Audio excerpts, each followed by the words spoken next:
ನಮ್ಮನ್ನು ಬಹಳವಾಗಿ ಪ್ರೀತಿಸುವಂಥ ಪ್ರಿಯ ಪರಲೋಕದಲ್ಲಿದ್ದಂಥ ನಮ್ಮ ತಂದೆಯ ದೇವರೇ, ವಂದನೆಗಳು, ಸ್ತೋತ್ರಗಳು, ಕೃತಜ್ಞತೆಗಳು ತಂದೆ. ನಿಮ್ಮನ್ನು ಕುರಿತು, ನಿಮ್ಮ ವಾಕ್ಯಗಳನ್ನು ಕುರಿತು ಮಾತನಾಡುವಾಗ ಪವಿತ್ರಾತ್ಮರ ಸಹಾಯವನ್ನು ದಯಪಾಲಿಸಿ. ಎಷ್ಟು ಮಂದಿ ನೇರ ಪ್ರಸಾರದಲ್ಲಿ ನಿಮ್ಮ ವಾಕ್ಯಗಳನ್ನು ತಿಳ್ಕೊಳ್ತಾ ಇದ್ದಾರೋ ಎಲ್ಲರನ್ನೂ ಆಶೀರ್ವದಿಸಿ ತಂದೆ. ಈ ಸಮಾಜದಲ್ಲಿ ನಿಮ್ಮನ್ನು ಕುರಿತು ಮಾತನಾಡುವಾಗ, ನಿಮ್ಮ ವಚನಗಳನ್ನು ಕುರಿತು ಕರಪತ್ರಿಕೆಗಳನ್ನು ಕೊಡುವಾಗ ಅನೇಕರು ಅನೇಕ ಆಲೋಚನೆಗಳಲ್ಲಿ, ಅನೇಕ ಅಭಿಪ್ರಾಯಗಳಲ್ಲಿದ್ದಾರೆ ತಂದೆ. ಎಲ್ಲರನ್ನೂ ಕನಿಕರಿಸಿ, ಎಲ್ಲರನ್ನೂ ಕಾಪಾಡಿ, ಎಲ್ಲರ ಮಧ್ಯದಲ್ಲಿ ಸಮಾಧಾನ, ಸಂತೋಷವನ್ನು ದಯಪಾಲಿಸಿ. ಯೇಸು ಪವಿತ್ರ ನಾಮದಲ್ಲಿ ಬೇಡ್ತಾ ಇದ್ದೀನಪ್ಪ ತಂದೆಯೇ, ಆಮೆನ್. ಲೋಕರಕ್ಷಕನಾದ ಯೇಸು ಕ್ರಿಸ್ತರ ನಾಮದಲ್ಲಿ ನಿಮ್ಮೆಲ್ಲರಿಗೆ ನನ್ನ ಹೃದಯಪೂರ್ವಕದಿಂದ ವಂದನೆಗಳನ್ನು ತಿಳಿಸ್ತಾ ಇದ್ದೀನಿ. ಪ್ರಿಯರಾದ ದೇವರ ಮಕ್ಕಳಿರ, ಈ ಭೂಮಿಯ ಮೇಲೆ ಇದ್ದಂಥ ಪ್ರತಿ ಮಾನವರು ಸಾಕ್ಷಾತ್ತು ದೇವರ ಮಕ್ಕಳು. ಎಲ್ಲರೂ ದೇವರ ಮೂಲಕ ಬಂದವರು. ಈಗಿನ ಕಾಲದಲ್ಲಿ ಬೈಬಲನ್ನು ಕುರಿತು, ಬೈಬಲ್ನಲ್ಲಿ ಇರುವಂಥ ವಚನಗಳನ್ನು ಕುರಿತು, ಯೇಸು ಕ್ರಿಸ್ತರನ್ನು ಕುರಿತು ಪ್ರಚಾರ ಮಾಡುವಾಗ, ಇಲ್ಲ ಕರಪತ್ರಿಕೆಗಳನ್ನು ಕೊಡುವಾಗ, ಇಲ್ಲಾಂದರೆ ದೇವರ ವಾಕ್ಯಗಳನ್ನು ಸಾರುವಾಗ ಏನು ನಡೀತಾ ಇದೆ ಅಂತ ಒಂದು ಸಾರಿ ಪರಿಶೋಧನೆ ಮಾಡುವಾಗ ಪ್ರಿಯರೇ, ಬಲವಂತ ಮತಾಂತರ ನಡೀತಾ ಇದೆ, ಒತ್ತಾಯದಿಂದ ಮತಾಂತರ ನಡೀತಾ ಇದೆ ಅಂತ ಹೇಳಿ ಯಾರು ಸುವಾರ್ತೆಯನ್ನು ಸಾರುವುದಕ್ಕೆ ಹೋಗಿದ್ದಾರೋ, ಇಲ್ಲಾಂದರೆ ಕರಪತ್ರಿಕೆಗಳನ್ನು ಕೊಡುವುದಕ್ಕೆ ಹೋಗಿದ್ದಾರೋ ಅಂಥವರನ್ನು ಬಂಧಿಸಿ, ಅಂಥವರನ್ನು ಜೈಲಿನಲ್ಲಿ ಕುಂದಿರಿಸಿ ಹಿಂಸೆ ಕೊಡುವಂಥದ್ದು, ಇಲ್ಲಾಂದರೆ ತೊಂದರೆಗಳನ್ನು ಕೊಡುವಂಥದ್ದು ಈ ಸಮಾಜದಲ್ಲಿ ನಡೀತಾ ಇದೆ. ಅನೇಕ ಗಲಾಟೆಗಳು ನಡೀತಾ ಇದೆ. ಕಳೆದ ವಾರದಲ್ಲಿ ಪ್ರಿಯರಾದ ದೇವರ ಮಕ್ಕಳಿರ, ಯಾದಗಿರಿಯಲ್ಲಿ ಇಬ್ಬರು ದೇವರನ್ನು ಕುರಿತು ಪರಿಚಯ ಮಾಡೋದಕ್ಕೆ ಹೋದಾಗ, ಕರಪತ್ರಿಕೆಗಳನ್ನು ಕೊಡುವುದಕ್ಕೆ ಹೋದಾಗ ಅವರ ಮೇಲೆ ಗಲಾಟೆ ಮಾಡಿ, ಅನೇಕ ತೊಂದರೆಗಳನ್ನು ಉಂಟು ಮಾಡಿ, ಇವರನ್ನು ಬಂಧಿಸಿ ಕ್ರಮ ತೆಗೆದುಕೊಳ್ಳಿ ಅಂತೇಳಿ ಅಲ್ಲಿರುವಂಥ ಕೆಲವರು ಪ್ರಜೆಗಳು, ಅಲ್ಲಿ ನಡೆದಿರುವಂಥ ವಿಷಯಗಳನ್ನು ನ್ಯೂಸ್ ಮೀಡಿಯಾದವರು ತೋರಿಸಿದ್ದಾರೆ. ಇಬ್ಬರ ಮೇಲೆ ಕ್ರಮ ಕೈಗೊಳ್ಳುವಂತೆ ಸುರೇಶ್ ಎನ್ನುವರು ದೂರನ್ನು ನೀಡಿದ್ದಾರಂತೆ. ಇವರಿಬ್ಬರ ಮೇಲೆ ಕ್ರಮವನ್ನು ತೆಗೆದುಕೊಳ್ಳಿ ಅಂತ. ಆಮೇಲೆ ಒಬ್ಬರು ಮೇಡಮ್ ಅವರು ಮನೆ ಮನೆಗೆ ತೆರಳಿ ಬಲವಂತ ಮತಾಂತರಕ್ಕೆ ಯತ್ನ ಮಾಡ್ತಾ ಇದ್ದಾರಂತೇಳಿ ಇನ್ನೊಬ್ಬರು ಮೇಡಮ್ ಅವರು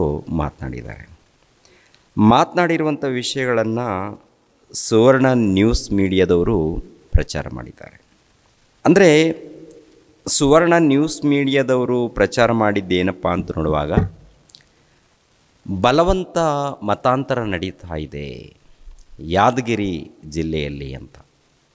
ಯಾದಗಿರಿ ಜಿಲ್ಲೆಯಲ್ಲಿ ಮಾತ್ರವಲ್ಲ, ಬೆಂಗಳೂರು ಪಟ್ಟಣದಲ್ಲಿ, ಉಡುಪಿಯಲ್ಲಿ, ಟೋಟಲ್ ಕರ್ನಾಟಕ ಮಾತ್ರವಲ್ಲ, ಭಾರತ ದೇಶದಲ್ಲಿ ಹಿಂದೂಗಳ ಮಧ್ಯದಲ್ಲಿ ಬಲವಂತ ಮತಾಂತರ ನಡೀತಾ ಇದೆ ಅಂತೇಳಿ ಅನೇಕ ನ್ಯೂಸ್ ಮೀಡಿಯಾದವರು, ಮಾಧ್ಯಮದವರು ತೋರಿಸುವಂಥದ್ದು ನಡೀತಾ ಇದೆ.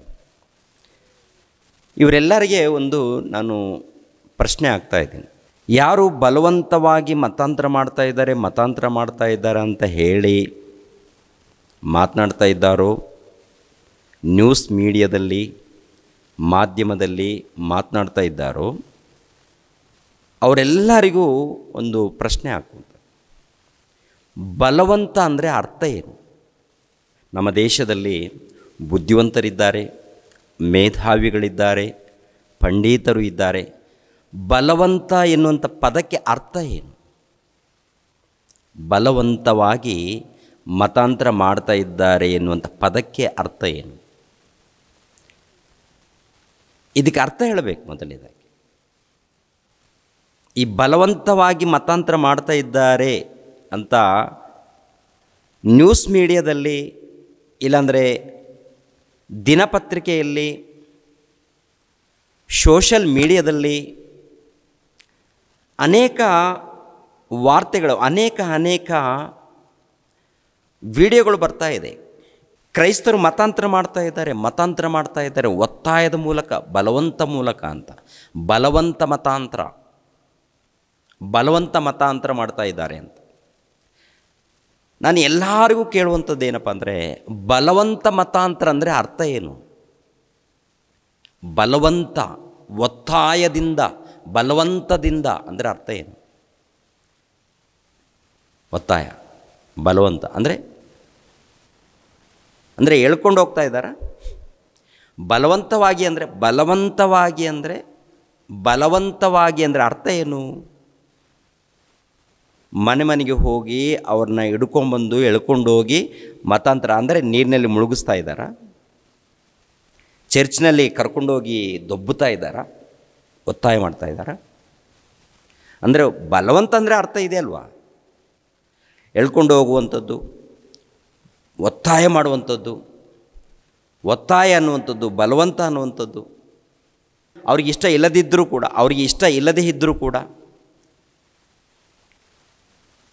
ಕೈ ಹಿಡಿದು ಎಳ್ಕೊಂಡು ಹೋಗುವಂಥದ್ದು, ಕೈ ಹಿಡಿದು ಕರ್ಕೊಂಡು ಹೋಗುವಂಥದ್ದು, ಅದೇನಾದರೂ ಮಾಡ್ತಾ ಇದ್ದಾರಾ? ಹಾಗೆ ಏನಾದರೂ ಮಾಡಿದ್ರೆ ಖಂಡಿತವಾಗಿ ಅದು ಬಲವಂತವಾದಂಥ ಮತಾಂತರ ಆಗುತ್ತೆ. ಒತ್ತಾಯದಿಂದ ಬರಲೇಬೇಕು, ಒತ್ತಾಯದಿಂದ ಕೈ ಹಿಡಿದು ಎಳ್ಕೊಂಡು ಹೋಗ್ತಾ ಇದ್ದಾರೆ ಅಂತ ತಿಳ್ಕೊಳ್ಳಿ. ಅದು ಏನಾಗುತ್ತೆ ಅಂದರೆ ಬಲವಂತವಾಗುತ್ತೆ.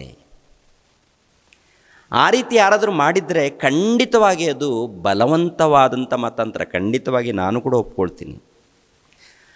ಆ ರೀತಿ ಯಾರಾದರೂ ಮಾಡಿದ್ರೆ ಮೊಟ್ಟ ಮೊದಲು ದೇವರೇ ಇಷ್ಟಪಡಲ್ಲ ಪ್ರಿಯರೇ. ಭಾರತ ದೇಶದಲ್ಲಿ ಇದ್ದಂಥ ಎಲ್ಲರೂ, ನನ್ನ ಅಣ್ಣಂದಿರು, ನನ್ನ ತಮ್ಮಂದಿರು, ಎಲ್ಲರೂ ಕೂಡ, ನೀವು ನಂಬಿದರೂ ಅಷ್ಟೇ, ನಂಬದೇ ಇದ್ದರೂ ಅಷ್ಟೇ. ಯಾಕೆಂದರೆ ನಾವೆಲ್ಲರೂ ಪರಮಾತ್ಮನ ಮೂಲಕ ಈ ಲೋಕದಲ್ಲಿ ಹುಟ್ಟಿದ್ದೇವೆ. ನಿಮಗೆ ನಂಬೋದಕ್ಕೆ ಬಹಳ ಕಷ್ಟ ಆಗುತ್ತೆ, ಆದರೂ ಇರುವಂಥ ನಿಜ ಇದು. ಭೂಲೋಕದಲ್ಲಿ ಇದ್ದಂಥ ಸರ್ವಮಾನವರು ಸಾಕ್ಷಾತ್ತು ಆ ಸರ್ವೇಶ್ವರನ ಮಕ್ಕಳು ನಾವು. ಆ ವಚನವನ್ನು ನಾನು ತೋರಿಸ್ತೀನಿ. ಅಪೋಸ್ತಲರ ಕೃತ್ಯಗಳು 17ನೇ ಅಧ್ಯಾಯ, ಅಪೋಸ್ತಲರ ಕೃತ್ಯಗಳು 17ನೇ ಅಧ್ಯಾಯ 24ನೇ ವಚನ 25ನೇ ವಚನವನ್ನು ಓದ್ತೀನಿ ಪ್ರಿಯರೇ. ಜಗತ್ತನ್ನು ಅದರಲ್ಲಿರುವ ಎಲ್ಲ ವಸ್ತುಗಳನ್ನು ಉಂಟು ಮಾಡಿದ ದೇವರು ಭೂಮಿ ಆಕಾಶಗಳ ಒಡೆಯನಾಗಿರುವುದರಿಂದ ಆತನನ್ನು ಕೈಯಿಂದ ಕಟ್ಟಿರುವ ಗುಡಿಗಳಲ್ಲಿ ವಾಸ ಮಾಡುವವನಲ್ಲ. ತಾನೇ ಎಲ್ಲರಿಗೂ ಜೀವ ಶ್ವಾಸವನ್ನು ಮುಂತಾದೆಲ್ಲವನ್ನು ಕೊಡುವವನಾಗಿರಲಾಗಿ ಕೊರತೆ ಇದ್ದವನಂತೆ ಮನುಷ್ಯರ ಕೈಗಳಿಂದ ಸೇವೆ ಹೊಂದುವವನಲ್ಲ.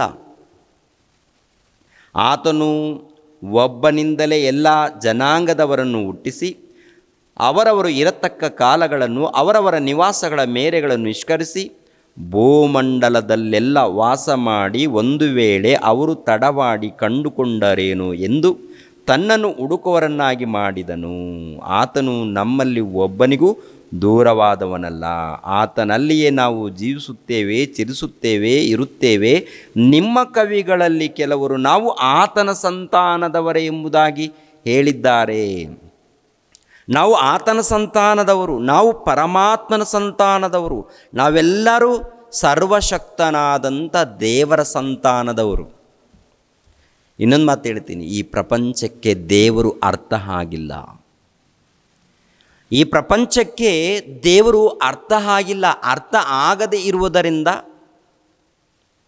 ಯೇಸು ಪ್ರಭು ವಿದೇಶಿ ದೇವರು, ಯೇಸು ಪ್ರಭು ಬೇರೆ ದೇಶದ ದೇವರು ಅಂತ ಹೇಳ್ಕೊಳ್ತಾರೆ. ಯೇಸು ಪ್ರಭು ನಮ್ಮ ಖಂಡದಲ್ಲಿ ಹುಟ್ಟಿದ್ದಾರೆ ಎನ್ನುವಂಥ ಸಂಗತಿ ಎಷ್ಟು ಮಂದಿ ಭಾರತೀಯರಿಗೆ ಗೊತ್ತಿದೆ? ನಮ್ಮ ಖಂಡದಲ್ಲೇ, ಏಷ್ಯಾ ಖಂಡದಲ್ಲೇ ಹುಟ್ಟಿದ್ದಾರೆ ನಮ್ಮ ಪ್ರಭು. ಆಫ್ರಿಕಾ ಖಂಡದಲ್ಲಿ ಹುಟ್ಟಿಲ್ಲ, ಬೇರೆ ಖಂಡದಲ್ಲಿ ಹುಟ್ಟಿಲ್ಲ. ಅವರು ನಮ್ಮ ಖಂಡದಲ್ಲಿ, ನಮ್ಮ ಏಷ್ಯಾ ಖಂಡದಲ್ಲಿ ಹುಟ್ಟಿದ್ದಾರೆ ಯೇಸು ಪ್ರಭು. ವಿದೇಶಿಯಲ್ಲಿ ಹುಟ್ಟಿಲ್ಲ ರೀ ಆತ. ಪ್ರಿಯರಾದ ದೇವರ ಮಕ್ಕಳಿರ, ಆಲೋಚನೆ ಮಾಡಿ.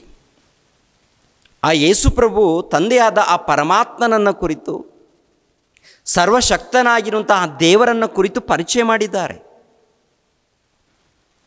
ಅವರನ್ನು ನಾವು ಅರ್ಥ ಮಾಡಿಕೊಳ್ಳಬೇಕು.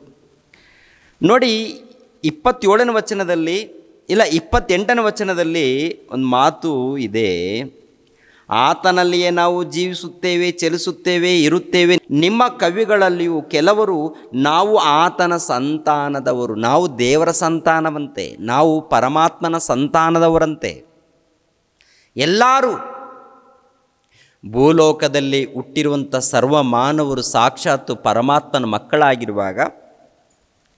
ಮಕ್ಕಳಾಗಿರುವಾಗ ನಿನಗೊಬ್ಬ ದೇವರು ನನಗೊಬ್ಬ ದೇವರು ಇಲ್ಲಪ್ಪ. ನಿನಗೂ ನನಗೂ ಭೂಲೋಕದಲ್ಲಿ ಹುಟ್ಟಿರುವಂಥ ಸರ್ವ ಮಾನವರಿಗೂ ದೇವರೊಬ್ಬರೇ. ಸರ್ವಮಾನವರಿಗೂ, ಭೂಲೋಕದಲ್ಲಿದ್ದಂಥ ಸರ್ವ ಮಾನವರಿಗೂ ದೇವರೊಬ್ಬರೇ. ಆ ದೇವರು ಕಣ್ಣಿಗೆ ಕಾಣಲ್ಲ. ಆ ದೇವರು ಕಣ್ಣಿಗೆ ಕಾಣಲ್ಲ. ಆತ್ಮಸ್ವರೂಪನು, ಶಕ್ತಿ ಸ್ವರೂಪನು, ಸರ್ವಶಕ್ತನು. ದೇವರು ಅಂದರೆ ಪರಿಶುದ್ಧನು, ದೇವರು ಸೃಷ್ಟಿಕರ್ತನು, ಸರ್ವವ್ಯಾಪಿ ಆತ, ಸರ್ವಶಕ್ತನು ಆತನು. ಮಾನವ ನೇತ್ರಗಳಿಂದ ಆತನನ್ನು ನೋಡಿಲ್ಲ. ಆತನನ್ನು ಪ್ರಭು ಪರಿಚಯ ಮಾಡಿದ್ದಾರೆ. ಆತನನ್ನು ಯೇಸು ಕ್ರಿಸ್ತರು ಪರಿಚಯ ಮಾಡಿದ್ದಾರೆ. ನೋಡಿ, ಬಲವಂತ ಅಂದರೆ ಅರ್ಥ ಏನು? ಬಲವಂತ ಮತಾಂತರ ಅಂದರೆ ಅರ್ಥ ಏನು? ಕೈ ಹಿಡಿದು ಎಳ್ಕೊಂಡು ಹೋಗ್ತಾ ಇದ್ದಾರಾ? ದೊಬ್ಬಿಕೊಂಡು ಹೋಗ್ತಾ ಇದ್ದಾರಾ? ಒತ್ತಾಯ ಮಾಡ್ತಾ ಇದ್ದಾರಾ?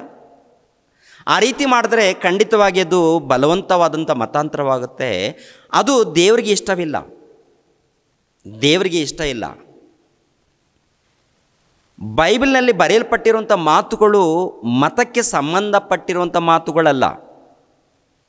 ಬೈಬಲಲ್ಲಿ ಬರೆಯಲ್ಪಟ್ಟಿರುವಂಥ ವಚನಗಳು ಒಂದು ಕುಲಕ್ಕೆ, ಒಂದು ಜಾತಿಗೆ, ಒಂದು ಮತಕ್ಕೆ, ಒಂದು ದೇಶಕ್ಕೆ, ಒಂದು ಪ್ರಾಂತಕ್ಕೆ ಸಂಬಂಧಪಟ್ಟಿರುವಂಥ ಮಾತುಗಳು ಅಲ್ಲವೇ ಅಲ್ಲ. ಇದರಲ್ಲಿ ಮಹಾಜ್ಞಾನವಿದೆ, ಮಹಾಜ್ಞಾನ ತುಂಬಿಕೊಂಡಿದೆ.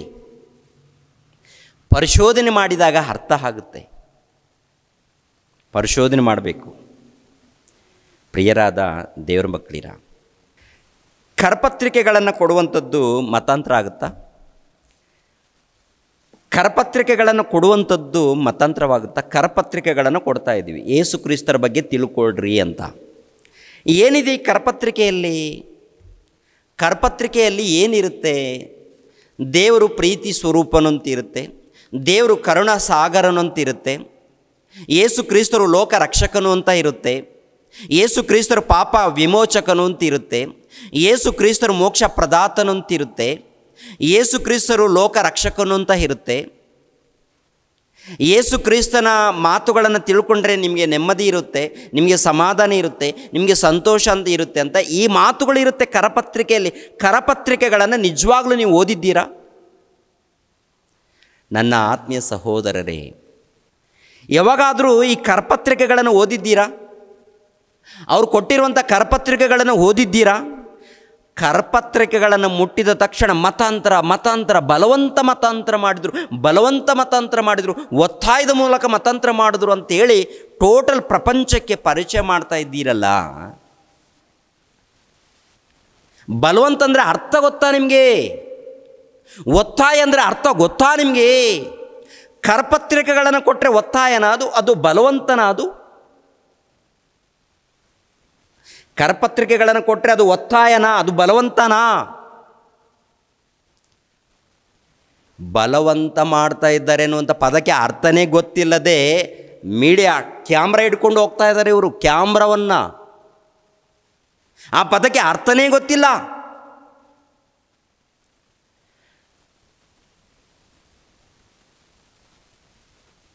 ಇವ್ರನ್ನ ಹಿಡಿದುಕೊಂಡು ಹೋಗಿ ಒತ್ತಾಯದಿಂದ ಚರ್ಚಿನಲ್ಲಿ ತುಂಬಿಸಿದರೆ ಅದು ಬಲವಂತ ಆಗುತ್ತೆ. ಅಂತಹ ಬಲವಂತ, ಅಂಥ ಒತ್ತಾಯನು ಮೊಟ್ಟ ಮೊದಲು ದೇವರೇ ಇಷ್ಟಪಡಲ್ವಲ್ಲ, ದೇವರು ಒಪ್ಪೋದಿಲ್ಲ ಅದನ್ನು. ಹೃದಯ ಪೂರ್ವಕದಿಂದ ಅಂಗೀಕರಿಸ್ಬೇಕಂತ ಹೇಳ್ತಾರೆ ದೇವರು. ದೇವರನ್ನು ಹೃದಯ ಪೂರ್ವಕದಿಂದ ತಿಳ್ಕೊಳ್ಬೇಕು ಅಂತ ಹೇಳ್ತಾರೆ, ಅರ್ಥ ಮಾಡಿಕೊಳ್ಬೇಕು ಅಂತ ಹೇಳ್ತಾರೆ, ಹುಡುಕಬೇಕು ಅಂತ ಹೇಳ್ತಾರೆ ದೇವರನ್ನು. ಒತ್ತಾಯದಿಂದ ಬಂದರೆ ದೇವರು ಇಷ್ಟಪಡಲ್ಲ ರೀ ಸಹೋದರರೇ, ಇಷ್ಟಪಡಲ್ಲ. ದೇವರು ಇಷ್ಟಪಡೋದಿಲ್ಲ. ಮೊದಲನೇದಾಗಿ ತಪ್ಪದು. ಒತ್ತಾಯ ಮಾಡಿದ್ರು ಯಾರು ಕೂಡ ನಂಬೋದಿಲ್ಲ. ಒತ್ತಾಯ ಮಾಡಿದ್ರೆ ನಂಬ್ತಾರ? ಮನಸ್ಸು ಒಪ್ಪಬೇಕು, ಹೃದಯ ಒಪ್ಪಬೇಕು. ಹೃದಯದಲ್ಲಿ ಇಷ್ಟವಾದ್ರೇ ಚರ್ಚಿಗೆ ಹೆಜ್ಜಾಗ್ತಾನೆ ಮನುಷ್ಯ. ಹೃದಯದಲ್ಲಿ ಇಷ್ಟ ಆಗಬೇಕಾದ್ರೆ ಆ ಮಾತುಗಳು ದೇವರ ಮಾತುಗಳಾಗಿರಬೇಕದು. ಮಾಯ ಮಾಡುವಂಥ ಮಾತುಗಳು, ಮೋಸ ಮಾಡುವಂಥ ಮಾತುಗಳನ್ನು ಕೇಳಿ ಮೋಸ ಹೋಗಬೇಡಿ. ಪ್ರತಿಯೊಬ್ಬರು ಕೂಡ ಎಚ್ಚರಿಕೆ.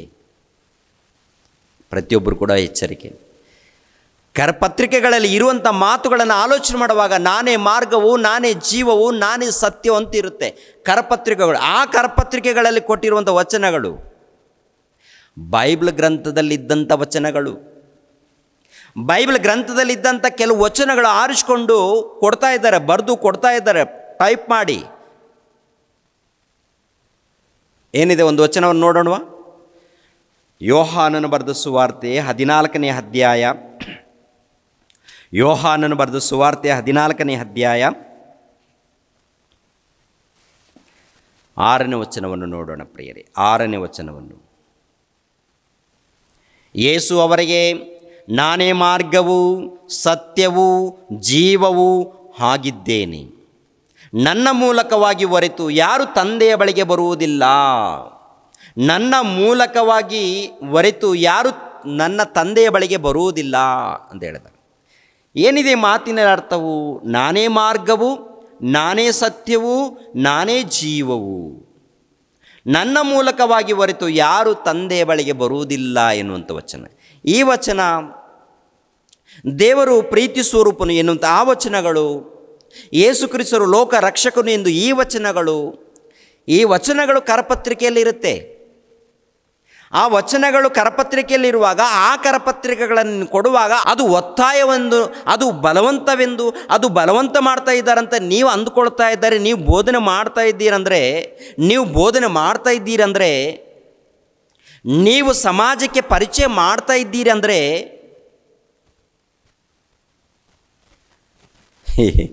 ಏನು ಹಿಡಿದಿದೆ? ಏನು ಅರ್ಥ ಆಗಿದೆ? ಏನು ಅರ್ಥ ಆಗಿದೆ? ಈ ಮಾತಿನಲ್ಲಿರುವಂಥ ಕೆಲವು ವಿಷಯಗಳನ್ನೇ ತಿಳಿಸ್ತೀನಿ ನಾನು. ನಾನೇ ಮಾರ್ಗವು ಅಂತೇಳಿದ್ದಾನೆ, ನಾನೇ ಸತ್ಯವೂ ಅಂತೇಳಿದ್ದಾನೆ, ನಾನೇ ಜೀವವೂ ಅಂತೇಳಿದ್ದಾನೆ. ನಾನೇ ಮಾರ್ಗವು ಅಂದರೆ ಅರ್ಥ ಏನು? ನಾನೇ ಮಾರ್ಗವು. ಈ ಲೋಕದಲ್ಲಿ ಅನೇಕ ಮಾರ್ಗಗಳಿದೆ. ಈ ಲೋಕದಲ್ಲಿ ಅನೇಕ ಕೋಟ್ಯಾನುಗಟ್ಟಲೆ ಮಾರ್ಗಗಳಿದೆ. ದೇವರ ಹೆಸರಿನಲ್ಲಿ, ಪರಮಾತ್ಮನ ಹೆಸರಿನಲ್ಲಿ, ದೇವರ ಹೆಸರಿನಲ್ಲಿ ಕೋಟ್ಯಾನುಗಟ್ಟಲೆ ಮಾರ್ಗಗಳಿದೆ. ಅದರಲ್ಲಿ ನಾನೇ ಮಾರ್ಗವು, ನಾನೇ ಜೀವವು, ನಾನೇ ಸತ್ಯವು ಅಂತೇಳಿ ಧೈರ್ಯವಾಗಿ ಈ ಮಾತನ್ನು ಪ್ರಪಂಚಕ್ಕೆ ಪರಿಚಯ ಮಾಡಿದ್ದಾರಂದರೆ ಏನಿರುತ್ತೆ? ಆ ಮಾತಿನೆಲ್ಲ ಉದ್ದೇಶ ಏನಿರುತ್ತೆ? ಆ ಮಾತಿನಲ್ಲಿರುವಂಥ ಉದ್ದೇಶವೇನು? ನಾನೇ ಮಾರ್ಗ ಅಂದರೆ ಬೇರೆದು ಯಾವುದು ಮಾರ್ಗ ಅಲ್ವಾ? ನಾನೇ ಸತ್ಯವಂದರೆ ಬೇರೆ ಎಲ್ಲಿ ಸತ್ಯವೂ ಇಲ್ವಾ? ನಾನೇ ಜೀವವಂದರೆ ಈ ಸಮಾಜದಲ್ಲಿ ಜೀವ ಇಲ್ವಾ? ನಾನೇ ಮಾರ್ಗವು, ನಾನೇ ಸತ್ಯವು, ನಾನೇ ಜೀವವು ಅಂದರೆ ಅರ್ಥ ಏನು ಅಂತ ನೋಡುವಾಗ ಪ್ರಿಯರಾದ ದೇವರ ಮಕ್ಕಳಿರ, ಈ ಲೋಕದಲ್ಲಿ ಅನೇಕ ಮಾರ್ಗಗಳಿದೆ. ಅವ್ರದ್ದೊಂದು ಮಾರ್ಗ, ಇವ್ರದ್ದೊಂದು ಮಾರ್ಗ. ನಾನೇ ಮಾರ್ಗವು ಅಂತೇಳಿ ಪ್ರಭು ಅಂತಾರೆ. ಈ ಮಾರ್ಗ ಯಾವುದಂತ ನೋಡುವಾಗ ಮತದಲ್ಲಿ ಸೇರಿಸುವಂಥ ಮಾರ್ಗವಲ್ಲ ಇದು, ಕುಲದಲ್ಲಿ ಸೇರಿಸುವಂಥ ಮಾರ್ಗವಲ್ಲ ಇದು, ಒಂದು ಗುಂಪಿನಲ್ಲಿ ಸೇರಿಸುವಂಥ ಮಾರ್ಗವಲ್ಲ ಇದು, ಪರಲೋಕಕ್ಕೆ ನಡೆಸುವಂಥ ಮಾರ್ಗ ಇದು. ಕುಲದಲ್ಲಿ ಸೇರಿಸುವಂಥ ಮಾರ್ಗವಲ್ಲ, ಗುಂಪಿನಲ್ಲಿ ಸೇರಿಸುವಂಥ ಮಾರ್ಗವಲ್ಲ, ಮತದಲ್ಲಿ ಸೇರಿಸುವಂಥ ಮಾರ್ಗವಲ್ಲ ಯೇಸುಪ್ರಭು ಮಾರ್ಗ. ಪರಲೋಕಕ್ಕೆ ನಡೆಸುವಂಥ ಮಾರ್ಗ. ನಿನ್ನ ಕುಲದಲ್ಲಿ, ನಿನ್ನ ಜಾತಿಯಲ್ಲಿ ಸೇರಿಸುವಂಥ ಮಾರ್ಗವಲ್ಲ. ನಿನ್ನ ಕುಲದಿಂದ ಈ ಕುಲಕ್ಕೆ, ಈ ಕುಲದಿಂದ ಆ ಕುಲಕ್ಕೆ ಸೇರಿಸುವಂಥ ಮಾರ್ಗ ಯೇಸುಪ್ರಭು ಮಾರ್ಗವಲ್ಲ. ಯೇಸುಪ್ರಭು ಮಾರ್ಗ ಪರಲೋಕಕ್ಕೆ ನಡೆಸುವಂಥ ಶ್ರೇಷ್ಠವಾದಂಥ ಮಾರ್ಗ. ಪರಲೋಕದಲ್ಲಿ ಯಾರಿದ್ದಾರೆ? ತಂದೆಯಾದ ಪರಮಾತ್ಮನಿದ್ದಾನೆ, ತಂದೆಯಾದ ಸರ್ವೇಶ್ವರನಿದ್ದಾನೆ, ಸರ್ವಶಕ್ತನಾದಂಥ ದೇವರು ಇದ್ದಾನೆ, ಸರ್ವಶಕ್ತನಾದಂಥ ಪರಮಾತ್ಮನಿದ್ದಾನೆ. ಆ ಪರಮಾತ್ಮನ ಬಳಿಯಲ್ಲಿ ಸೇರಿಸುವಂಥ ಮಾರ್ಗ ನನ್ನ ಮಾರ್ಗವೆಂದು ಯೇಸು ಕ್ರಿಸ್ತರು ಹೇಳುವಂಥ ಮಾತು. ಯೇಸು ಕ್ರಿಸ್ತರು ಹೇಳುವಂಥ ಮಾತು, ನನ್ನ ಮಾರ್ಗ ಪರಲೋಕಕ್ಕೆ ನಡೆಸುವಂಥ ಮಾರ್ಗ, ಕುಲದಲ್ಲಿ ಸೇರಿಸುವಂಥ ಮಾರ್ಗವಲ್ಲ ನಂದು. ನಿಮ್ಮ ಮತದಲ್ಲಿ ಸೇರಿಸುವಂಥದ್ದಲ್ಲ. ನಿಮ್ಮ ಮತದಲ್ಲಿ ನಿಮ್ಮ ಮತ, ನಿಮ್ಮ ಕುಲ, ನಿಮ್ಮ ಜಾತಿ ಇದಲ್ಲ. ಮತ ಎನ್ನುವಂಥದ್ದು ಮನುಷ್ಯರ ಮೂಲಕ ಬಂದಿದೆ, ಕುಲ ಎನ್ನುವಂಥದ್ದು ಮನುಷ್ಯರ ಮೂಲಕ ಬಂದಿದೆ, ಜಾತಿ ಎನ್ನುವಂಥದ್ದು ಮನುಷ್ಯರ ಮೂಲಕ ಬಂದಿದೆ. ಇದು ಒಂದು ಸಾರಿ ಹೋಗಿ ವಿಜ್ಞಾನಿಗಳಿಗೆ, ಒಂದು ಸಾರಿ ಹೋಗಿ ಪಂಡಿತರಿಗೆ ಹೋಗಿ ವಿಚಾರ ಮಾಡಿ ಗೊತ್ತಾಗುತ್ತೆ. ದೇವರ ಮೂಲಕ ಬಂದದ್ದು ಜಗತ್ತು, ದೇವರ ಮೂಲಕ ಬಂದದ್ದು ಸರ್ವ ಜೀವರಾಶಿಗಳು, ದೇವರ ಮೂಲಕ ಬಂದದ್ದು ಗಾಳಿ ಆಗಿರ್ಬೋದು, ನೀರು ಆಗಿರ್ಬೋದು, ಪಂಚಭೂತಗಳಲ್ಲಿ ಪ್ರತಿ ಪದಾರ್ಥಗಳು ದೇವರ ಮೂಲಕ ಬಂದಿದೆ. ದೇವರ ಮೂಲಕ ಬಂದಿರುವಂಥ ಪ್ರತಿ ಒಂದು ಪದಾರ್ಥಗಳಲ್ಲಿ ಪ್ರೀತಿ ಇದೆ, ತ್ಯಾಗ ಇದೆ, ಮಮತೆ ಇದೆ. ಕುಲ ಇಲ್ಲ, ಏನಿಲ್ಲ? ಕುಲ ಇಲ್ಲ, ಜಾತಿ ಇಲ್ಲ, ಮತವಿಲ್ಲ ಆತನಲ್ಲಿ. ಕುಲ, ಜಾತಿ. ಕುಲ ಅಂದರೆ ಒಂದು ಪಂಗಡ, ಮತ ಅಂದರೆ ಒಂದು ಗುಂಪದು, ಜಾತಿ ಅಂದರೆ ಇದೊಂದು ಗುಂಪದು. ದೇವರು ಅದನ್ನು ಉಂಟು ಮಾಡಿಲ್ಲ. ದೇವರು, ಪ್ರಿಯರಾದ ದೇವರ ಮಕ್ಕಳಿರ, ಸರ್ವ ಜೀವರಾಶಿಗಳನ್ನು ಉಂಟು ಮಾಡಿದ್ದಾನೆ. ಸರ್ವ ಜೀವರಾಶಿಗಳನ್ನು, ಸರ್ವ ಮಾನವರನ್ನು, ಜಗತ್ತನ್ನು ಉಂಟು ಮಾಡಿದ್ದಾರೆ. ಆ ಜಗತ್ತನ್ನು ಉಂಟು ಮಾಡಿರುವಂಥ ಆ ದೇವರು ಸರ್ವಶಕ್ತನಾದ ದೇವರು. ಆ ಸರ್ವಶಕ್ತನಾದಂಥ ಆ ದೇವರನ್ನು ಕುರಿತು ಪ್ರಭು ಪರಿಚಯ ಮಾಡಿದ್ದಾರೆ.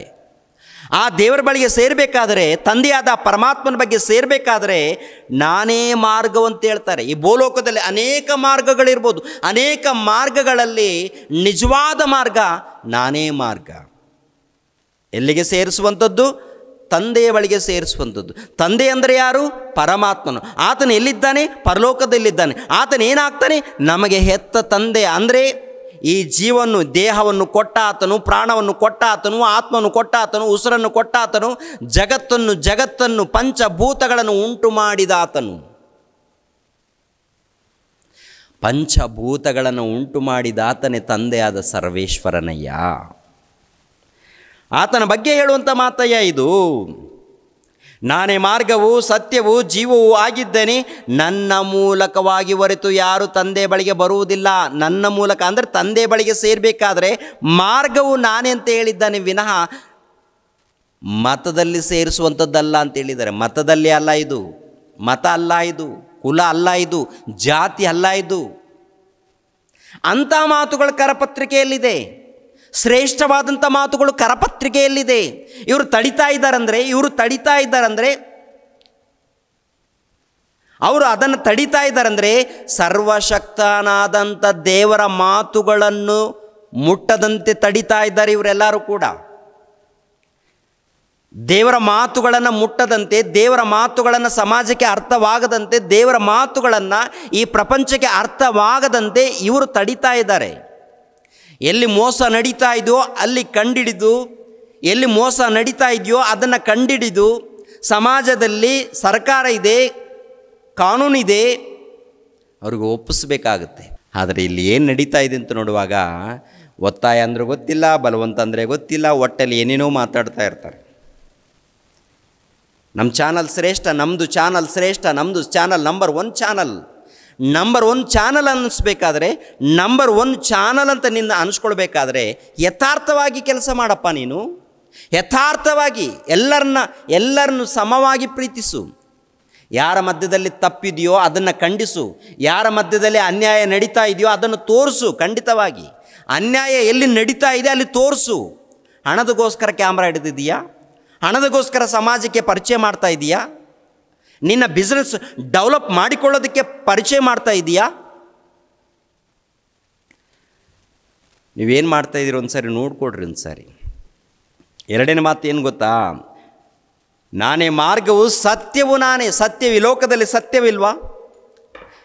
ನಾನೇ ಮಾರ್ಗವು ಅಂತೇಳಿದ್ದೇನೆ. ಈ ಲೋಕದಲ್ಲಿ ಅನೇಕ ಮಾರ್ಗಗಳು.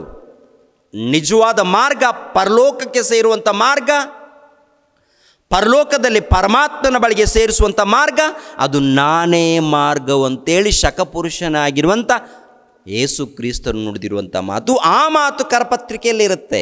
ಆ ಮಾತು ಕರಪತ್ರಿಕೆಯಲ್ಲಿರುವಾಗ ಅಂಥ ವಚನಗಳನ್ನು, ಕರಪತ್ರಿಕೆಗಳನ್ನು ಹಂಚುವಾಗ ಅದು ಬಲವಂತವಾದಂಥ ಮತಾಂತರ ಅಂತ ಇದ್ದಾರೆ ಅಂದರೆ ಏನನ್ನಬೇಕು? ಆಲೋಚನೆ ಮಾಡಿ ಸಹೋದರರೇ. ನೀವು ಯೋಚನೆ ಮಾಡಿ ಗೊತ್ತಾಗುತ್ತೆ, ಪರಿಶೋಧನೆ ಮಾಡಿ ಗೊತ್ತಾಗುತ್ತೆ. ಎರಡನೇ ಮಾತೇನು? ನಾನೇ ಸತ್ಯವು. ಸತ್ಯವಂದರೆ ಏನು? ಸತ್ಯವು ಅಂದರೆ ಏನು? ಈ ಲೋಕದಲ್ಲಿ ಸತ್ಯವು, ಸತ್ಯ ಅಂದರೆ ನಿಜ. ನಿಜ ಅಂದರೆ ಏನು? ಸತ್ಯವಂದರೆ ಏನು? ಸುಳ್ಳಲ್ಲದ್ದು ಅಂತಾರೆ. ಸುಳ್ಳಲ್ಲದ್ದು ಅಂತ. ಮತ್ತು ಪ್ರಪಂಚದಲ್ಲಿ ಏನು ನಡೀತಾ ಇದೆ? ನ್ಯೂಸ್ ಮೀಡಿಯಾದಲ್ಲಿ ಏನು ನಡೀತಾ ಇದೆ? ಕೋರ್ಟ್ನಲ್ಲಿ ಏನು ನಡೀತಾ ಇದೆ? ಪೊಲೀಸ್ ಸ್ಟೇಷನ್ಗಳಲ್ಲಿ ಏನು ನಡೀತಾ ಇದೆ? ಆಸ್ಪತ್ರೆಗಳಲ್ಲಿ ಏನು ನಡೀತಾ ಇದೆ? ಏನು ನಡೀತಾ ಇದೆ? ಹೃದಯಪೂರ್ವಕದಿಂದ ಯೋಚನೆ ಮಾಡಿ. ಎಲ್ಲೆಲ್ಲಿ ಏನು ನಡೀತಾ ಇದೆಯೋ ಹೃದಯಪೂರ್ವಕದಿಂದ ಯೋಚನೆ ಮಾಡಿ. ಪ್ರಭು ಹೇಳಿದ್ದಾರೆ, ನಾನೇ ಸತ್ಯವು, ನನ್ನಲ್ಲಿ ಸತ್ಯ ಇದೆ, ನನ್ನ ಮಾತಿನಲ್ಲಿ ಸತ್ಯ ಇದೆ, ನನ್ನ ಮಾತಿನಲ್ಲಿ ಸತ್ಯವೂ ಇದೆ. ನಾನೇ ಸತ್ಯವು, ನನ್ನ ಮಾತಿನಲ್ಲಿ ಸತ್ಯವು, ನನ್ನ ಜೀವನದಲ್ಲಿ ಸತ್ಯವು. ಅಂದರೆ ಯೇಸು ಕ್ರಿಸ್ತರಿದ್ದಾರೆ ನೋಡಿ, ಅವರು ಮಾರ್ಗ ತೋರಿಸಿದ್ದಾರೆ. ಆ ಮಾರ್ಗ ನಿಜವಾದ ಮಾರ್ಗವಂತೆ, ಸತ್ಯವಾದಂಥ ಮಾರ್ಗವಂತೆ. ಅದಕ್ಕೆ ಅವರು ಪ್ರಭು ಹೇಳ್ತಾರೆ, ನಾನೇ ಮಾರ್ಗವು, ನಾನೇ ಸತ್ಯವು, ನನ್ನ ಮಾತಿನಲ್ಲಿ ಸತ್ಯ ಇದೆ, ನನ್ನ ಮಾತಿನಲ್ಲಿ ನಿಜ ಇದೆ, ನನ್ನ ಮಾತಿನಲ್ಲಿ ಸತ್ಯ.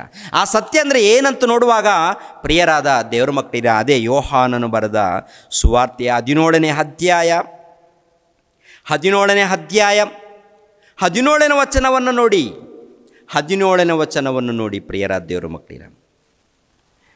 ಇವರನ್ನು ಸತ್ಯದಲ್ಲಿ ಸೇರಿಸಿ ಪ್ರತಿಷ್ಠೆ ಪಡಿಸು, ನಿನ್ನ ವಾಕ್ಯವೇ ಸತ್ಯವು. ನಿನ್ನ ವಾಕ್ಯವೇ ಸತ್ಯವು ಅಂದರೆ ದೇವರ ವಾಕ್ಯಗಳೇ ಸತ್ಯವಂತೆ. ದೇವರ ವಾಕ್ಯಗಳಂದರೆ ದೇವರ ವಚನಗಳು, ದೇವರ ವಚನಗಳು, ದೇವರ ಮಾತುಗಳು. ದೇವರ ಮಾತುಗಳು ಸತ್ಯ ಅಂತೆ, ದೇವರ ವಚನಗಳು ಸತ್ಯವಂತೆ. ಪರಮಾತ್ಮನ ಮೂಲಕ ಬಂದಿರುವಂಥ ವಚನಗಳು, ಪರಮಾತ್ಮನ ಮೂಲಕ ಬಂದಿರುವಂಥ ಮಾತುಗಳು, ಪರಮಾತ್ಮನ ಮೂಲಕ ಬಂದಿರುವಂಥ ವಾಕ್ಯಗಳಿದೆಯಲ್ಲ, ಅದು ಸತ್ಯ ಅಂತೆ. ಪರಮಾತ್ಮನ ಮೂಲಕ ಬಂದಿರುವಂಥ ವಚನಗಳೇನು? ದೇವರ ಮೂಲಕ ಬಂದಿರುವಂಥ ವಾಕ್ಯಗಳೇನು? ದೇವರ ಮೂಲಕ ಬಂದಿರುವಂಥ ವಾಕ್ಯಗಳು. ಆದಿಯಲ್ಲಿ ದೇವರು ಭೂಮಿ ಆಕಾಶಗಳನ್ನು ಉಂಟು ಮಾಡಿದನು, ಸೂರ್ಯ ಚಂದ್ರನನ್ನು ಉಂಟು ಮಾಡಿದನು. ಅದು ಸತ್ಯ. ದೇವರು ಉಂಟು ಮಾಡಿದ್ದಾರೆ ಸೂರ್ಯನನ್ನು, ಚಂದ್ರನನ್ನು, ನಕ್ಷತ್ರಗಳನ್ನು, ಗ್ರಹಗಳನ್ನು, ಭೂಮಿಯನ್ನು, ಭೂಮಿಯಲ್ಲಿರುವಂಥ ಹುಲ್ಲನ್ನು, ಕಾಯಿಪಲ್ಯದ ಗಿಡಗಳನ್ನು, ಮರಗಳನ್ನು, ಹಣ್ಣುಗಳನ್ನು, ಹಂಪಲಗಳನ್ನು, ಸರ್ವ ಜೀವರಾಶಿಗಳನ್ನು ಆ ತಂದೆಯಾದ ದೇವರು ಮಾತಿನ ಮೂಲಕ ಉಂಟು ಮಾಡಿದ್ದಾನೆ. ಮಾತಿನ ಮೂಲಕ ಉಂಟು ಮಾಡಿರುವಂಥ ಆ ಮಾತಿದೆಯಲ್ಲ, ಅದು ಸತ್ಯ. ಆ ಸತ್ಯದಲ್ಲಿ ಜೀವ ಇದೆ. ಆ ಸತ್ಯದಲ್ಲಿ, ಆ ಮಾತಿನಲ್ಲಿ ಜೀವ ಇದೆ. ದೇವರ ಮಾತಿನಲ್ಲಿ ಜೀವ ಇದೆ. ನಿನ್ನ ಮಾತು, ನಿನ್ನ ವಾಕ್ಯಗಳೇ ಸತ್ಯವು. ದೇವರ ಮಾತು ಹೇಳುತ್ತೆ, ದೇವರ ಮಾತು. ಈ ಜಗತ್ತನ್ನು ಆ ದೇವರ ಮಾತಿನ ಮೂಲಕ ಉಂಟಾಗಿದೆ. ಈ ಜಗತ್ತು ಆ ದೇವರ ಮಾತಿನ ಮೂಲಕ ಉಂಟಾಗಿದೆ. ಈ ಜಗತ್ತಿನಲ್ಲಿ ನೀತಿ, ನ್ಯಾಯ, ಧರ್ಮಗಳಂತೂ ನೋಡುವಾಗ ಅವೆಲ್ಲ ಕೂಡ ದೇವರ ಮೂಲಕ ಉಂಟಾಗಿದೆ. ದೇವರ ಮೂಲಕ ಬಂದದ್ದು. ನೀತಿ ದೇವರ ಮೂಲಕ ಬಂದದ್ದು, ಪರಿಶುದ್ಧತೆ ದೇವರ ಮೂಲಕ ಬಂದದ್ದು, ಸತ್ಯವು ದೇವರ ಮೂಲಕ ಬಂದದ್ದು. ಪ್ರಿಯರಾದ ದೇವರ ಮಕ್ಕಳಿರ, ಆಲೋಚನೆ ಮಾಡಿ. ದೇವರ ಮೂಲಕ ಬಂದಿರುವಂಥದ್ದು. ಈ ದೇವರ ಮೂಲಕ ಬಂದಿರುವಂಥ ಪ್ರತಿಯೊಂದನ್ನು ಕುರಿತು ಯೋಚನೆ ಮಾಡುವಾಗ ಅದರಲ್ಲಿ ಪ್ರೀತಿ ಇದೆ, ಸಮಾಧಾನ ಇದೆ, ಸಂತೋಷ ಇದೆ, ನೆಮ್ಮದಿ ಇದೆ, ಆನಂದ ಇದೆ. ಇವೆಲ್ಲ ನೋಡುವಾಗ ಅದ್ಭುತ. ಇವೆಲ್ಲ ನೋಡುವಾಗ ಅದ್ಭುತ. ಮತ್ತು ಈ ಸಮಾಜದಲ್ಲಿ ಏನು ಕಾಣ್ತಾ ಇದೆ? ಮಾರ್ಗ ಅಂತಾರೆ, ಅನೇಕ ಮಾರ್ಗಗಳು ತೋರಿಸ್ತಾರೆ. ಕೊನೆಯದಾಗಿ ಬೆಂಕಿಯ ಕೊಂಡಕ್ಕೆ ನಡೆಸುವಂಥ ಮಾರ್ಗದಲ್ಲಿ ನಡೆಸ್ತಾರೆ ಈ ಲೋಕದಲ್ಲಿ. ಅದೇ ಪ್ರಕಾರ ಸತ್ಯ ಅಂತಾರೆ. ಸತ್ಯ ಅಂದರೆ ಈ ಲೋಕದಲ್ಲಿ ಏನಿದೆ ಸತ್ಯ ಅಂತ ಮಾತ್ರ ಹೇಳ್ತಾರೆ, ಎಲ್ಲ ಸುಳ್ಳೆ. ಅದಕ್ಕೆ ದೇವರು ಹೇಳುವಂಥ ಮಾತು ನೆನಪು ಮಾಡ್ತೀನಿ, ನಿಮಗೆ ದೇವರು ಹೇಳುವಂಥ ವಚನಗಳನ್ನು ನೆನಪು ಮಾಡ್ತೀನಿ. ನೋಡಿ ಒಂದು ಸಾರಿ ಪರಿಶೋಧನೆ ಮಾಡಿ. ನ್ಯೂಸ್ ಮೀಡಿಯಾದಲ್ಲಿ ಸತ್ಯ ಇದೆಯಾ? ನ್ಯೂಸ್ ಮೀಡಿಯಾದಲ್ಲಿ ಸತ್ಯ ಇದೆಯಾ? ಲಾಯರ ಬಳಿಯಲ್ಲಿ ಸತ್ಯ ಇದೆಯಾ? ಆಸ್ಪತ್ರೆಗಳಲ್ಲಿ ಸತ್ಯ ಇದೆಯಾ? ಪೊಲೀಸ್ ಸ್ಟೇಷನ್ಗಳಲ್ಲಿ ಸತ್ಯ ಇದೆಯಾ? ಕಾಲೇಜ್ಗಳಲ್ಲಿ ಸತ್ಯ ಇದೆಯಾ? ಮನುಷ್ಯರಲ್ಲಿ ಸತ್ಯ ಇದೆಯಾ? ಎಲ್ಲಿ ಸತ್ಯ ಇದೆ ಒಂದು ಸಾರಿ ತೋರಿಸ್ಬೇಕು. ನೀವೆಲ್ಲರೂ ಸೇರಿ ಸತ್ಯ ಎಲ್ಲಿ ಇದೆ ತೋರಿಸ್ಬೇಕು. ಎಲ್ಲಿ ಸತ್ಯ ಇದೆ ತೋರಿಸ್ಬೇಕು ಒಂದು ಸಾರಿ. ರೋಮಾಪುರದವ್ರಿಗೆ ಬರೆದ ಪತ್ರಿಕೆ 3ನೇ ಅಧ್ಯಾಯ. ರೋಮಾಪುರದವ್ರಿಗೆ ಬರೆದ ಪತ್ರಿಕೆ 3ನೇ ಅಧ್ಯಾಯ ಸತ್ಯವೇದ ಗ್ರಂಥದಲ್ಲಿ ಬರೆಯಲ್ಪಟ್ಟಿರುವಂಥ ವಚನಗಳನ್ನು ತೋರಿಸ್ತಾ ಇದ್ದೀನಿ. ಟೋಟಲ್ ಎಲ್ಲರೂ ಕೂಡ ಹೃದಯವನ್ನು ಮುಟ್ಟಿ ನೋಡ್ಕೊಳ್ಳಿ. ಹೃದಯದಲ್ಲಿ ಯೋಚನೆ ಮಾಡಿ, ನಿಮ್ಮ ಮನಸ್ಸಿನಲ್ಲಿ ಯೋಚನೆ ಮಾಡಿ, ನಿಮ್ಮ ಮನಸ್ಸನ್ನು ಪರಿಶೋಧನೆ ಮಾಡಿ, ನಿಮ್ಮ ಹೃದಯಗಳನ್ನು ಪರಿಶೋಧನೆ ಮಾಡಿಕೊಳ್ಳಿ. ಈ ಮಾತನ್ನು ಓದಿಕೊಂಡು ಏನದು ರೋಮಾಪುರದವರಿಗೆ ಬರೆದ ಪತ್ರಿಕೆ 3ನೇ ಅಧ್ಯಾಯ 11ನೇ ವಚನ. ನೀತಿವಂತನೂ ಇಲ್ಲ, ಒಬ್ಬನಾದರೂ ಇಲ್ಲ, ತಿಳುವಳಿಕೆಯುಳ್ಳವನು ಇಲ್ಲ, ದೇವರನ್ನು ಹುಡುಕುವವನು ಇಲ್ಲ. ಏನ್ರಿ? ನೀತಿವಂತನೂ ಇಲ್ಲ, ಒಬ್ಬನಾದರೂ ಇಲ್ಲ, ತಿಳುವಳಿಕೆಯುಳ್ಳವನು ಇಲ್ಲ, ದೇವರನ್ನು ಹುಡುಕುವವನಿಲ್ಲ. ದೇವರನ್ನು ಹುಡುಕೋರಿಲ್ಲ.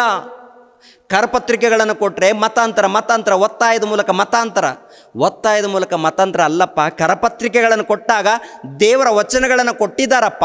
ಒತ್ತಾಯ ಅಂದರೆ ನಿನ್ನನ್ನು ಕೈ ಕಾಲುಗಳನ್ನು ಕಟ್ಟಿಕೊಂಡು ಹೋಗಿ ಚರ್ಚಿನಲ್ಲಿ ಕುಂದಿರಿಸಿದರೆ, ಇಲ್ಲ ಎಲ್ಲೋ ಒಂದು ಕಡೆ ಕುಂದಿರಿಸಿದರೆ, ಎಲ್ಲೋ ಒಂದು ಕಡೆ ಸೇರಿಸಿದರೆ ಅದು ಒತ್ತಾಯ ಆಗುತ್ತಪ್ಪ, ಅದು ಬಲವಂತ ಆಗುತ್ತಪ್ಪ.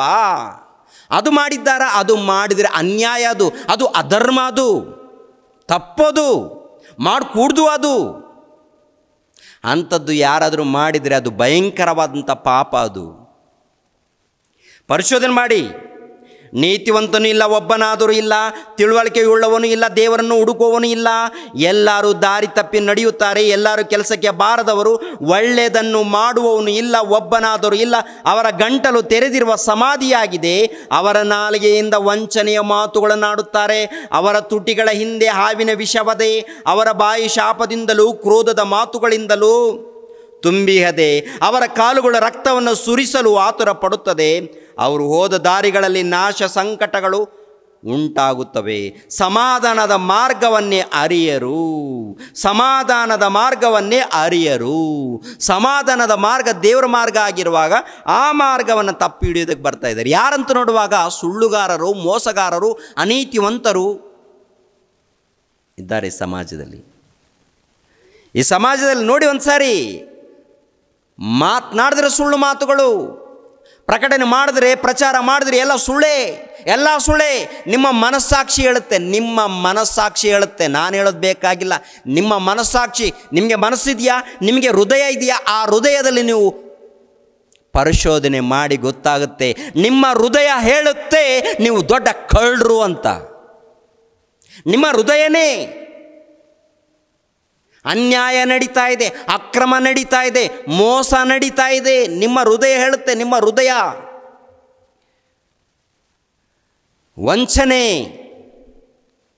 ವಂಚನೆ ನಡೀತಾ ಇದೆ, ಕುತಂತ್ರ ನಡೀತಾ ಇದೆ. ಒಂದ್ಸಾರಿ ಸಮಾಜವನ್ನು ಪರಿಶೋಧನೆ ಮಾಡಿ. ಈ ಸಮಾಜವನ್ನು ಪರಿಶೋಧನೆ ಮಾಡುವಾಗ ಎಷ್ಟು ಅನ್ಯಾಯ ನಡೀತಾ ಇದೆ, ಎಷ್ಟು ಮೋಸ ನಡೀತಾ ಇದೆ ರೀ, ಎಷ್ಟು ದರೋಡೆ ನಡೀತಾ ಇದೆ ರೀ. ಸರಿಯಾಗಬೇಕು. ಗಲಾಟೆಗಳಲ್ಲ. ಯಾಕೆ ಗಲಾಟೆ? ಮಾತಾಡೋ ಶಕ್ತಿ ಇಲ್ವಾ? ನೀನೇನು ತಿಳ್ಕೊಂಡಿದೆಯೋ ಅದನ್ನು ಪ್ರಚಾರ ಮಾಡು, ಅದನ್ನು ತಿಳಿಸು. ಯಾರು ಕರಪತ್ರಿಕೆ ಕೊಟ್ಟಿದ್ದಾರೋ ಅದನ್ನು ಕೇಳು. ಒಂದು ಸಾರಿ ಯಾರು ಕೊಟ್ಟಿದ್ದಾರೆ ಕೇಳೋರನ್ನ. ಓದಕ್ಕೆ ಬರಲ್ವಾ? ಅರ್ಥ ಆಗಲ್ವಾ? ಕೇಳಪ್ಪ, ಏನಪ್ಪ ಇದರ ಅರ್ಥ ಏನಪ್ಪ, ಅರ್ಥ ಬಿಡಿಸಿ ಹೇಳಪ್ಪ ಅಂತ ಕೇಳು. ಇಷ್ಟ ಇದ್ದರೆ ತಿಳ್ಕೊ, ಇಲ್ಲಾಂದರೆ ಬಿಟ್ಬಿಡು, ಬೇಡ ಹೋಗಂತ ಕಳಿಸ್ಕೊಡು.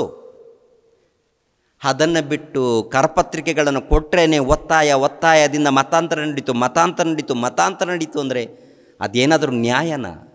ಮನಸ್ಸೇನಾದರೂ ಒಪ್ಪುತ್ತಾ?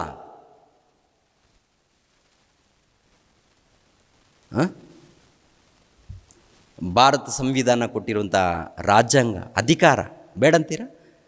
ಅವರವರ ಧರ್ಮಗಳನ್ನು ಅವರು ತಿಳಿಸ್ಬೋದಂತ ಇದೆಯಲ್ವಾ? ಅವರವರ ಧರ್ಮಗಳನ್ನು ನಮಗಿಷ್ಟ ಇದೆ ತಿಳಿಸ್ತೀವಿ. ನಾವು ದೇವರನ್ನು ತಿಳ್ಕೊಂಡಿದ್ದೀವಿ, ಅದನ್ನು ತಿಳಿಸ್ತೀವಿ. ನಾವು ದೇವರನ್ನು ಅರ್ಥ ಮಾಡಿಕೊಂಡಿದ್ದೀವಿ, ಅದನ್ನು ತಿಳಿಸ್ತೀವಿ. ಇಷ್ಟ ಇದ್ದಾರೆ ತಿಳ್ಕೊಟ್ರಿ, ಇಲ್ಲಾಂದರೆ ಬಿಡ್ರಿ ಹಾಗಂದೇಳಿ ಒತ್ತಾಯ ಮಾಡ್ತಾ ಇದ್ದಾರೆ ಅನ್ನುವಂಥದ್ದು ತಪ್ಪು. ಒತ್ತಾಯ ನಡೆದರೆ ಅದನ್ನು ಖಂಡಿತವಾಗಿ ನಾನು ಕೂಡ ಒಪ್ಪಲ್ಲ, ದೇವರು ಕೂಡ ಒಪ್ಪೋದಿಲ್ಲ. ಈ ಕರಪತ್ರಿಕೆಯಲ್ಲಿ ಏನು ಮಾತಿದೆ? ನಾನೇ ಮಾರ್ಗವು, ನಾನೇ ಜೀವವು, ನಾನೇ ಸತ್ಯವು, ನನ್ನ ಮೂಲಕವಾಗಿ ಹೊರತು ಯಾರು ಕೂಡ ತಂದೆಯ ಬಳಿಯಲ್ಲಿ ಬರುವುದಿಲ್ಲ. ಮಾರ್ಗ ಎನ್ನುವಂಥ ವಚನಕ್ಕೆ ಅರ್ಥ ಗೊತ್ತಾಯಿತು, ಸತ್ಯವು ಎನ್ನುವಂಥ ವಚನಕ್ಕೆ ಅರ್ಥ ಗೊತ್ತಾಯಿತು. ಸತ್ಯವು ಅಂದರೆ ಅದು ದೇವರಲ್ಲಿದೆ ಸತ್ಯ, ಮನುಷ್ಯರಲ್ಲಿ ಸತ್ಯ ಇಲ್ಲ. ದೇವರ ಮಾತಿನಲ್ಲಿದೆ ಸತ್ಯ, ಯೇಸು ಕ್ರಿಸ್ತನಲ್ಲಿದೆ ಸತ್ಯ. ಮನುಷ್ಯರಲ್ಲಿ ಸುಳ್ಳು ತುಂಬಿಕೊಂಡಿದೆ, ಮನುಷ್ಯರಲ್ಲಿ ಅನ್ಯಾಯ ತುಂಬಿಕೊಂಡಿದೆ. ಮನುಷ್ಯರಲ್ಲಿ ನಿಜವಾಗ್ಲೂ ನೋಡುವಾಗ ಮನುಷ್ಯರು ಕಪಟದಿಂದ, ವೇಷಧಾರಣೆಯಿಂದ, ಅನ್ಯಾಯದಿಂದ ತುಂಬಿಕೊಂಡಿದ್ದಾರೆ. ನೋಡೋದಕ್ಕೇನೋ ಭಕ್ತರು. ಅದಕ್ಕೆ ದೇವರು ಹೇಳ್ತಾರೆ, ಏನ್ರಿ ಪ್ರಿಯರಾದ ದೇವರ ಮಕ್ಕಳಿರ, ನೀತಿವಂತನು ಇಲ್ಲ, ಒಬ್ಬನಾದರೂ ಇಲ್ಲ, ದೇವರನ್ನು ಹುಡುಕೋರಿಲ್ಲ.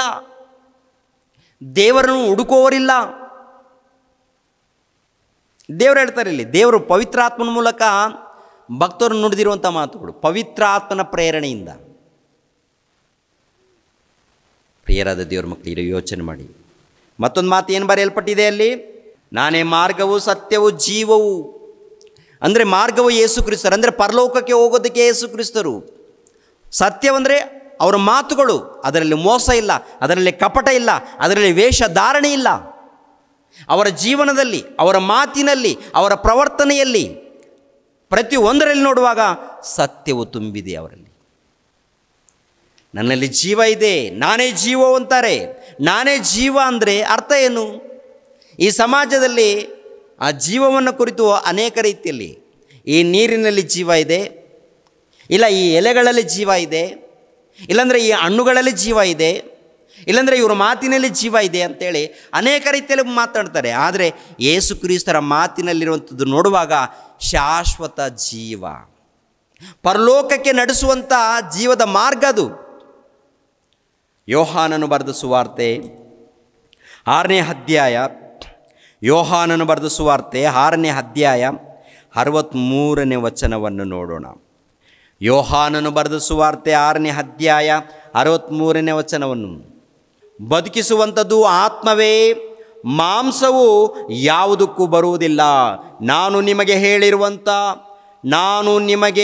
ಹೇಳಿರುವ ಮಾತುಗಳೇ ಆತ್ಮವಾಗಿಯೂ ಜೀವವಾಗಿಯೂ ಅವೇ. ಆತ್ಮವಾಗಿಯೂ ಜೀವವಾಗಿಯೂ ಅವೇ. ಅಂದರೆ ಬದುಕಿಸುವಂಥದ್ದು ಆತ್ಮ, ಮಾಂಸವು ಯಾವುದಕ್ಕೂ ಬರುವುದಿಲ್ಲ. ಮಾಂಸ ಅಂದರೆ ನಿನ್ನ ಶರೀರ ಮಣಪಾಲಾಗುತ್ತೆ, ನಿನ್ನ ಶರೀರ ಸುಟ್ಟೋಗುತ್ತೆ, ನಿನ್ನ ಶರೀರ ಬೂದಿಯಾಗುತ್ತೆ. ಆತ್ಮ ಇದೆಯಲ್ಲ, ಆತ್ಮ ಅದು ಜೀವಿಸುವಂಥದ್ದು, ಅದು ಪರಮಾತ್ಮನ ಮೂಲಕ ಬಂದಿರುವಂಥ ಆತ್ಮ. ಆ ಪರಮಾತ್ಮನ ಮೂಲಕ ಬಂದಿರುವಂಥ ಆತ್ಮ ನಿನ್ನ ದೇಹದಲ್ಲಿದ್ದರೆ ನೀನು ಬದುಕ್ತೀಯ. ಆ ಆತ್ಮ ಹೊರಟೋದ್ರೆ ನಿನ್ನ ದೇಹ ಶವವಾಗುತ್ತೆ, ಸತ್ತ ಹೆಣವಾಗುತ್ತೆ. ಅದೇ ಪ್ರಕಾರ ಪರಲೋಕಕ್ಕೆ ಹೋಗಬೇಕಾದ್ರೆ ಆ ದೇವರ ಮಾತುಗಳು ಬೇಕು. ಆ ದೇವರ ಮಾತುಗಳು ಯೇಸು ಕ್ರಿಸ್ತರ ಮಾತುಗಳು, ಪರಲೋಕಕ್ಕೆ ನಡೆಸುವಂಥ ಮಾತುಗಳು, ನಿತ್ಯ ಜೀವಕ್ಕೆ ನಡೆಸುವಂಥ ಮಾತುಗಳು, ನಿತ್ಯ ಜೀವಕ್ಕೆ ನಡೆಸುವಂಥ ಮಾತುಗಳು. ಅದೇ ಹೇಳ್ತಾ ಇದ್ದಾರೆ, ಏನದು? ಬದುಕಿಸುವಂಥದ್ದು ಆತ್ಮವೇ, ಮಾಂಸವು ಯಾವುದಕ್ಕೂ ಬರುವುದಿಲ್ಲ. ನಾನು ನಿಮಗೆ ಹೇಳಿರುವ ಮಾತುಗಳೇ ಆತ್ಮವಾಗಿಯೂ ಜೀವವಾಗಿಯೂ ಅವೇ ಅಂತ ಹೇಳ್ತಾರೆ. ಅಂದರೆ ಪರಲೋಕಕ್ಕೆ ನಡೆಸುವಂಥದ್ದು ನನ್ನ ಮಾತುಗಳೇ ಆತ್ಮವಾಗಿಯೂ ಜೀವವಾಗಿಯೂ. ಜೀವ ನಾನು ಅಂದರೆ ನನ್ನ ಮಾತುಗಳನ್ನು ಕೇಳಿದರೆ ಸತ್ತರು ಕೂಡ ಬದುಕುತ್ತಾನೆ ಅವನು ಅಂತ ಹೇಳ್ತಾರೆ. ಸತ್ತರು ಬದುಕ್ತಾನೆ ಅಂದರೆ ಅರ್ಥ ಏನು? ಒಂದು ಸಾರಿ ಅದೇ ಯೋಹಾನನು ಬರೆದ ಸುವಾರ್ತೆ 5ನೇ ಅಧ್ಯಾಯ 24ನೇ ವಚನವನ್ನು ನೋಡಿ. 5:24 ವಚನವನ್ನು, ನಿಮಗೆ ನಿಜ ನಿಜವಾಗಿ ಹೇಳುತ್ತೇನೆ, ನನ್ನ ವಾಕ್ಯವನ್ನು ಕೇಳಿ ನನ್ನನ್ನು ಕಳಿಸಿದಾತನನ್ನು ನಂಬುವವನು ನಿತ್ಯ ಜೀವವನ್ನು ಹೊಂದಿದ್ದಾನೆ, ಅವನು ತೀರ್ಪಿಗೆ ಗುರಿಯಾಗುವುದಿಲ್ಲ, ಮರಣದಿಂದ ಪಾರಾಗಿ ಜೀವಕ್ಕೆ ಸೇರಿದ್ದಾನೆ ಅಂತಾನೆ. ಅರ್ಥ ಆಗಬೇಕಾ? ಅರ್ಥ ಆಗಬೇಕಿದು ಅರ್ಥ ಮಾಡಿಕೊಳ್ಬೇಕು. ಅರ್ಥ ಮಾಡಿಕೊಳ್ಬೇಕಂದ್ರೆ ಯೇಸು ಕ್ರಿಸ್ತರ ಮಾತುಗಳು ಇದೆಯಲ್ಲ, ಯೇಸು ಕ್ರಿಸ್ತರ ಮಾತುಗಳು, ಈ ಮಾತುಗಳು ಜೀವವಾಗಿವೆ ಅಂತೆ. ಈ ಮಾತುಗಳನ್ನು ಕೇಳಿ ಅದರ ಪ್ರಕಾರ ನಡ್ಕೊಂಡ್ರೆ ಸತ್ರು ಕೂಡ ಬದುಕ್ತಾನಂತೆ. ಸತ್ರು ಕೂಡ ಬದುಕ್ತಾನಂದರೆ ಅರ್ಥ ಏನು? ಸತ್ತ ಮೇಲೆ ಇವಾಗೆ ತಕ್ಷಣ ಬದುಕ್ತಾನಂತಲ್ಲ, ಸತ್ತ ಮೇಲೆ ಇವಾಗೆ ತಕ್ಷಣ ಬದುಕ್ತಾನಂತಲ್ಲ. ಅವನು ಪರದೇಶಿಗೆ ಹೋಗ್ತಾನೆ, ಅವನು ನಿತ್ಯ ಜೀವನ ಪಡ್ಕೊಳ್ಳೋದಕ್ಕೆ ಪರದೇಶಿಗೆ ಹೋಗ್ತಾನೆ, ಅವನು ದೇವರ ಬಳಿಗೆ ಸೇರ್ತಾನೆ, ಅಲ್ಲಿ ಶಾಶ್ವತವಾಗಿ ಜೀವಿಸ್ತಾನೆ, ಅಲ್ಲಿ ಶಾಶ್ವತವಾಗಿ ಜೀವಿಸ್ತಾನೆ, ಅಲ್ಲಿ ಯಾವಾಗಲೂ ಜೀವಿಸ್ತಾ ಇರ್ತಾನೆ. ದೇವರ ಬಳಿಯಲ್ಲಿ ಸಂತೋಷದಿಂದ ಆನಂದದಿಂದ ಇರ್ತಾನೆ. ದೇವರ ಮಾತುಗಳನ್ನು ಬಿಟ್ಟು, ಯೇಸು ಕ್ರಿಸ್ತರ ಮಾತುಗಳನ್ನು ಬಿಟ್ಟು ಇಷ್ಟ ಬಂದಾಗೆ ನಡ್ಕೊಂಡ್ರೆ ಸತ್ತ ಮೇಲೆ ಬೆಂಕಿಯ ಕೊಂಡಕ್ಕೆ ಹೋಗಬೇಕಾಗುತ್ತೆ. ಆತ್ಮ ಸಾಯುವುದಿಲ್ಲ, ಬೆಂಕಿ ಹಾರೋದಿಲ್ಲ ಎನ್ನುವಂಥ ಮಾತಿರುತ್ತೆ ಬೈಬಲ್ ಗ್ರಂಥದಲ್ಲಿ. ಅದು ಯೇಸು ಕ್ರಿಸ್ತರು ನುಡಿದಿರುವಂಥ ಮಾತು, ಯೇಸು ಪ್ರಭು ನುಡಿದಿರುವಂಥ ಮಾತು. ಅಂದರೆ ತಂದೆಯಾದ ಪರಮಾತ್ಮನನ್ನು ತಿಳ್ಕೊಳ್ಬೇಕು, ತಿಳ್ಕೊಂಡ ಮೇಲೆ ಆತನನ್ನು ಒಪ್ಪಿಕೊಳ್ಬೇಕು, ಒಪ್ಪಿಕೊಂಡ ಮೇಲೆ ಯೇಸು ಕ್ರಿಸ್ತರನ್ನು ತಿಳ್ಕೊಳ್ಬೇಕು, ತಿಳ್ಕೊಂಡ ಮೇಲೆ ಆತನ ಮಾತುಗಳನ್ನು ಒಪ್ಪಿಕೊಂಡು, ಆತನ ಮಾತನ್ನು ಒಪ್ಪಿಕೊಂಡು ಆನಂತರ ಆತನ ಮಾರ್ಗದಲ್ಲಿ ಬಂದು ಭಕ್ತಿಯಿಂದ ನಡೆದರೆ ಆವಾಗ ಪರಲೋಕ ಸಿಗುತ್ತೆ, ನಿತ್ಯ ಜೀವ ಸಿಗುತ್ತೆ. ಆ ನಿತ್ಯ ಜೀವವನ್ನು ಕುರಿತು, ಆ ಪರಲೋಕವನ್ನು ಕುರಿತು, ತಂದೆಯಾದ ದೇವರನ್ನು ಕುರಿತು ಬೈಬಲ್ ಹೇಳಿಕೊಟ್ಟಿದೆ, ಯೇಸು ಕ್ರಿಸ್ತರು ಹೇಳಿಕೊಟ್ಟಿದ್ದಾರೆ. ಅದನ್ನು ಬೈಬಲ್ ಗ್ರಂಥದಲ್ಲಿ ಬರೆದಿದ್ದಾರೆ. ಬರೆದಿರುವಂಥ ವಚನಗಳನ್ನು ಕರಪತ್ರಿಕೆಗಳ ಮೂಲಕ ಹಂಚ್ತಾ ಇದ್ದಾರೆ, ಇಲ್ಲ ಸುವಾರ್ತೆ ಸಾರ್ತಾ ಇದ್ದಾರೆ, ದೇವರ ವಾಕ್ಯಗಳನ್ನು ಸಾರ್ತಾ ಇದ್ದಾರೆ. ಸಾರದಿರೇ ಬಲವಂತನ, ಸಾರದಿರೇ ಒತ್ತಾಯನ? ಇದೆಲ್ಲಿ ನ್ಯಾಯ? ಇದೆಲ್ಲಿ ಧರ್ಮ? ದೇವರ ವಾಕ್ಯಗಳನ್ನು ಸಾರಿದರೆ, ಸರ್ವಶಕ್ತನಾಗಿರುವಂಥ ದೇವರನ್ನು ಪರಿಚಯ ಮಾಡಿದರೆ ಬಲವಂತವಾದಂಥ ಮತಾಂತರ ಅಂತ ಇದ್ದೀರಲ್ಲ, ಎಲ್ಲಿದು ಧರ್ಮ? ಎಲ್ಲಿ ನ್ಯಾಯ? ಎಲ್ಲಿದು?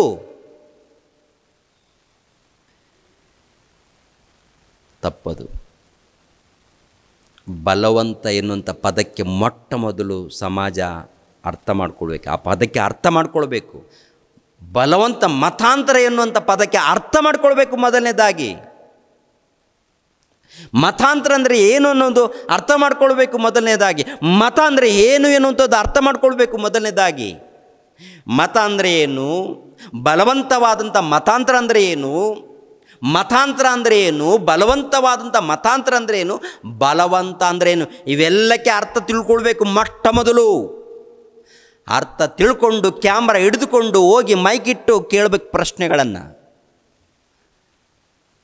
ಯಾರು ಒತ್ತಾಯದ ಮೂಲಕ ಮತಾಂತರ ಮಾಡ್ತಾ ಇದ್ದಾರೋ ಅವರನ್ನು ಅರೆಸ್ಟ್ ಮಾಡಬೇಕು, ಅವರನ್ನು ಜೈಲಲ್ಲಿ ಕುಂದಿರಿಸ್ಬೇಕು.